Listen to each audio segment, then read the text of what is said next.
जय हिंद एवरीवन। तो जैसा हम पढ़ रहे थे, हमने इससे पहले वाली वीडियो में हमने कवर किया था हिमालय माउंटेन्स कि हिमालय पर्वत के बारे में हमने पूरी डिटेल पढ़ी थी। तो हिमालय पर्वत के बाद अब हमारा सेकंड टॉपिक है नदर्न प्लेन्स, उत्तरी मैदान।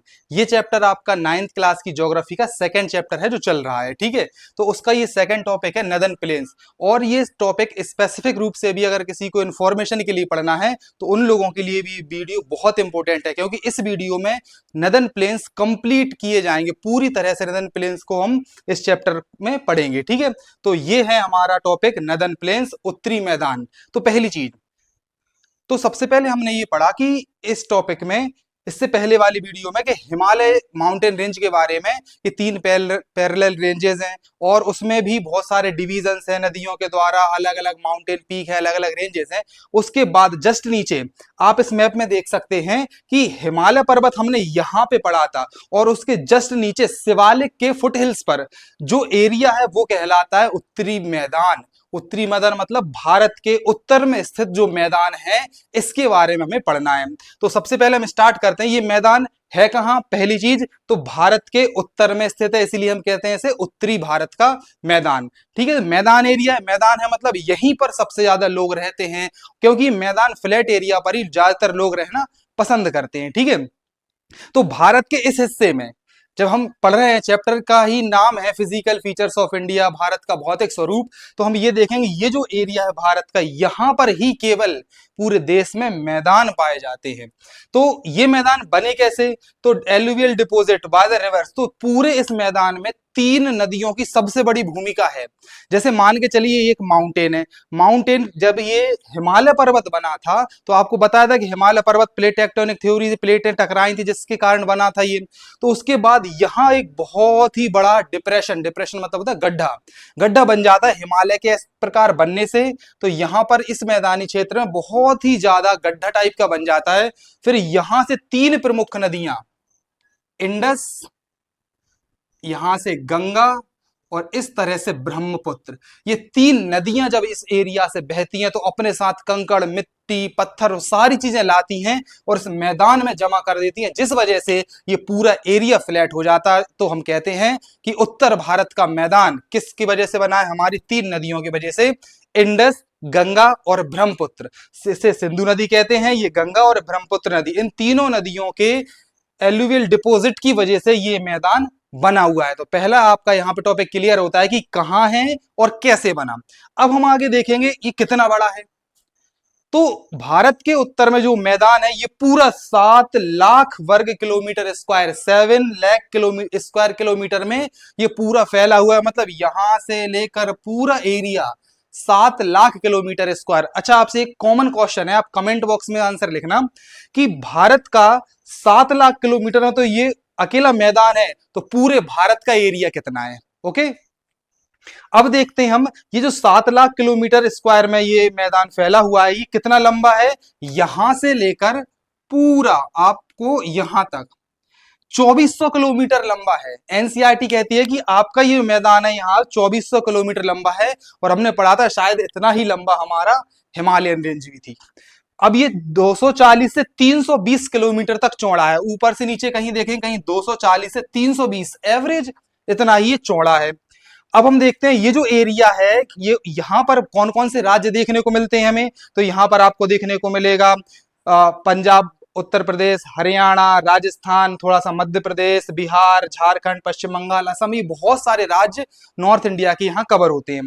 तो ये मोस्ट पॉपुलेटेड एरिया है, सबसे ज्यादा जनसंख्या भारत की इसी हिस्से में रहती है, सबसे ज्यादा।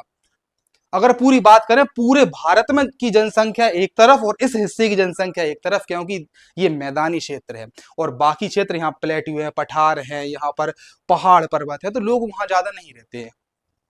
अब हम देखते हैं प्रोडक्टिव भी है, यहाँ की जमीन बहुत उपजाऊ भी है, कारण नदियां, नदियों के पास वाला इलाका बहुत उपजाऊ होता है, कहीं का भी हो, क्योंकि नदियों के द्वारा लाई गई मिट्टी, भांगर खादर हम आगे पढ़ेंगे, ये बहुत उपजाऊ होती है, जिसकी वजह से यहाँ बहुत अच्छी फसल भी होती है। आगे देखें तो जैसे हमने आपको बताया, यहाँ नदियां क्या करती हैं, डिपोजिशन करती हैं, और जब ये नदियां पहाड़ों से निकल के बहुत रफ्तार से आती है, जब ये मैदानी क्षेत्र में आ जाती हैं, तो ये इनकी रफ्तार धीमी हो जाती है। अब ये जब नदी, जैसे ये पहाड़ है और यहाँ से नदी बहुत रफ्तार से आएगी, अपने साथ कंकड़ पत्थर लेकर आती है, और जब मैदानी क्षेत्र में आके बिल्कुल धीमी हो जाती है। धीमी होने की वजह से क्या होता है, जो वो सामान अपने साथ लाई थी, कंकड़ पत्थर मिट्टी धूल, वो मैदानों में जमा कर देती है, और जमा होने से नदियों की रफ्तार धीमी हो जाती है और नदियां पूरे एरियाज में फैल जाती है। उन्हें कहा जाता है डिस्ट्रीब्यूटरीज। जब नदी, एक ही नदी रफ्तार से आने के बाद मैदान में फैल जाती है तो उसे कहते हैं हम डिस्ट्रीब्यूटरीज। ठीक है। अब एक है, जैसे यहाँ ब्रह्मपुत्र नदी जब मैदान में आती है तो ये भारत की सबसे चौड़ी नदी है, और ये जब कई जगह फैल जाती है तो इसके बीच में एक आइलैंड भी है, ऐसा आइलैंड जिसे कहते हैं नदी द्वीप। नदी पर बनने वाला भारत का सबसे बड़ा आइलैंड है माजुली आइलैंड। ठीक है। अब हम एक टर्म और समझते हैं, दोआब।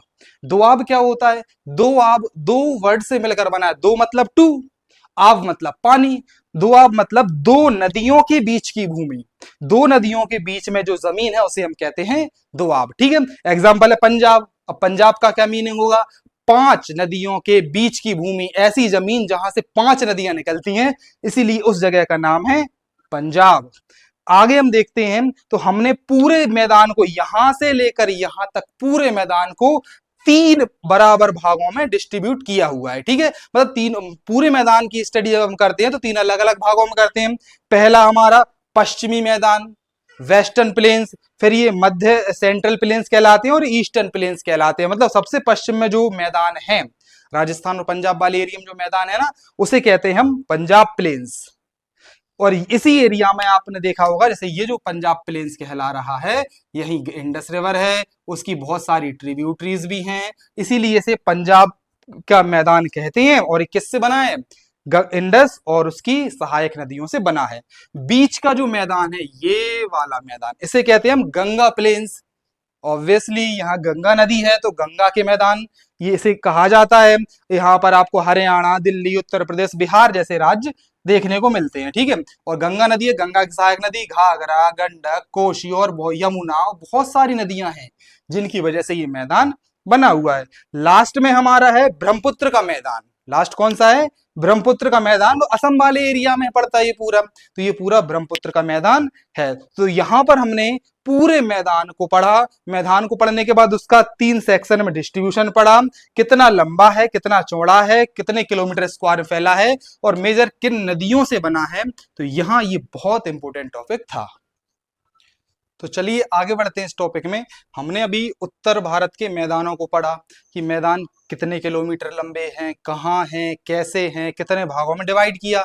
अगर उसका हम प्राकृतिक रूप से देखें, वो तो हमने केवल पढ़ लिया कि लंबाई चौड़ाई कितनी है, लेकिन एक्चुअली में वो बने कैसे, हम एक पूरा एक सिस्टमेटिक विजुअल डायग्राम से देखेंगे कि कैसे उन मैदानों का निर्माण हुआ, कैसे वो मैदान बने। तो पहली चीज हमने आपको बताई थी, वो आपको याद रखनी है कि ये मैदान नदियों की वजह से बने हैं, क्योंकि हिमालय के बनने के बाद जो नीचे डिप्रेशन, जो गड्ढा बना था, उसमें ही नदियां बही, और नदियों के जमाव से, नदियों ने जो जमाया है पत्थर कंकड़ मिट्टी, उस वजह से ये मैदान बने। तो नदियों से शुरुआत कैसे हुई, अब शुरू से देखते हैं। ठीक है।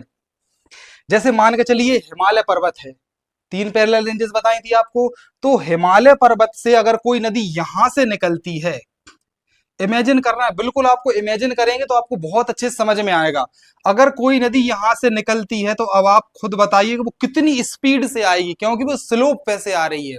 अगर वो स्लोप पर से आएगी तो हिमालय पर्वत पहाड़ बहुत ऊंचे हैं, ऊंचाई से अगर कोई नदी बहती हुई आएगी तो अपने साथ वो बहुत सारे कंकड़ पत्थर मिट्टी सारी चीजें लेते हुए आएगी स्पीड से। अगर वैसे मान के चलिए वो यहाँ बड़े बड़े पत्थर ला रही है अपने साथ, और जब वो मैदानी क्षेत्र में आती है तो जितने भी वो सामान अपने साथ लाई, बड़े बड़े पत्थर वगैरह, वो उनको वही मैदान में रुक जाते हैं। क्यों? जब वो स्लोप पर से आ रही थी तब तो वो स्पीड में थी, तो सारे बड़े बड़े पत्थर उसके साथ बह के आ रहे थे, लेकिन जैसे ही वो मैदान में आई तब उसकी स्पीड हो जाती है धीमी, और धीमी होगी तो जो बड़े बड़े पत्थर कंकड़ रहते हैं अब वो नदी के बहाव के साथ नहीं बहेंगे, वो वहीं जमा हो जाएंगे। तो हिमालय की फुट हिल्स मतलब जो बिल्कुल शिवालिक के नीचे जो मैदानी क्षेत्र है उसे कहते हैं भावर। भावर कंकड़ पत्थरों का जो पूरा एरिया होता है उसे भावर कहते हैं। आप इमेज में भी देख सकते हैं, तो ये भावर वाला क्षेत्र कहलाता है। भावर में बहुत सारे कंकड़ पत्थर आपको देखने को मिलेंगे, ये पत्थर जमा हो जाते हैं।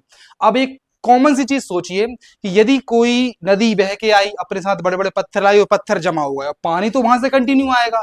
अब वो पानी पत्थरों के ऊपर से ना जाके पत्थरों के नीचे से जाता है, तो यहाँ इस एरिया में नदी डिसअपियर हो जाती है।